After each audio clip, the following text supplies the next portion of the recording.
ఈ పాట రాసేటప్పుడు ఓఆర్ఆర్ చుట్టూ బాగా తిరిగిర్రు 'రై రై రారా'. ఎందుకు అన్ని చుట్లు తిరగాల్సొచ్చింది? అట్లా తిరుగుతూనే పాట మంచిగొచ్చిందని మీరు అనుకుంటుర్రా? ఓఆర్ఆర్ చుట్టూ ఎందుకు అన్ని సార్లు అన్ని చుట్లు తిరగాల్సి వచ్చిందంటే ఈ పాటలో కూడా చాలా చుట్లు ఉన్నాయి. ఒకటి మొదటి చుట్టు మాస్కి వెళ్ళాలి. ఆ! రెండవ చుట్టు డ్యాన్స్ తగ్గట్టు ఉండాలి. మూడో చుట్టు కథని ఎలివేట్ చేయాలి. నాలుగో చుట్టు మోటివేషన్ ఉండాలి. ఐదో చుట్టు కాంప్లికేటెడ్ ట్యూన్ని చాలా సింపుల్ పదాల్లో వినిపించేలా చేయాలి. ఇన్ని చుట్లు ఉన్నాయి కాబట్టి ఆ మాత్రం ఓఆర్ఆర్ ఆ చుట్లు తిరుగుడు తప్పులేదంటారా? సరే ఒక్కసారి 'రై రై రారా' సాంగ్ మా కోసం పాడతారా?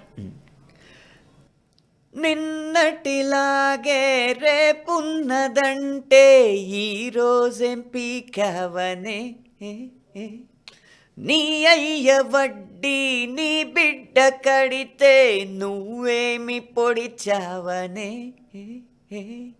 మొండెల్లో తలదించేటట్టయితే మొల్తాడెందుకు కట్టెవు తెంచేసే, మొత్తం రక్తం మార్చుకునొచ్చేసే,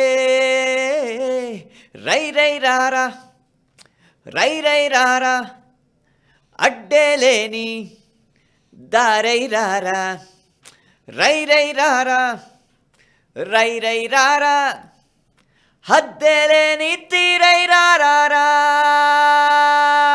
బెరుగ్గా బెరుగ్గా ఇరుగ్గా ఇరుగ్గా పాతేసుకోకోయలా నువ్వు నిన్నే నీ లోపల, హే పాతికేళ్ళకే నువ్వు పాతబడిపోకురా, రై రై రారా. వాహ్! సూపర్ సార్, అసలు రీసౌండ్ వచ్చేస్తుంది. నిజానికి ఈ పాట విన్న తర్వాత మీకు ఫస్ట్ కాంప్లిమెంట్ ఎవరిచ్చిర్రు? అంటే మీ సర్కిల్ ఉన్న వాళ్ళు అవ్వచ్చు, ఫ్యామిలీ నా మెంబర్స్ అవ్వచ్చు. ఫస్ట్ కాంప్లిమెంట్ మాత్రం చిరంజీవి గారి దగ్గర నుంచి వచ్చింది. ఏయ్! గట్టి రాత్రి compliment. రిలీజ్ అయింది, తెల్లవారుజాను 7కి ఫోన్ చేశారు. ఆ! చేశారు, చాలా బాగుందన్నారు. ఫోన్ అయిపోయాక ఫోన్లో తృప్తి లేదు, ఇంటికి రా అన్నారు. మ్మ్. ఇంటి దగ్గర పిలిచి ఒక 1:45 నిమిషాలు మాట్లాడారు ప్రతి లైన్ గురించి.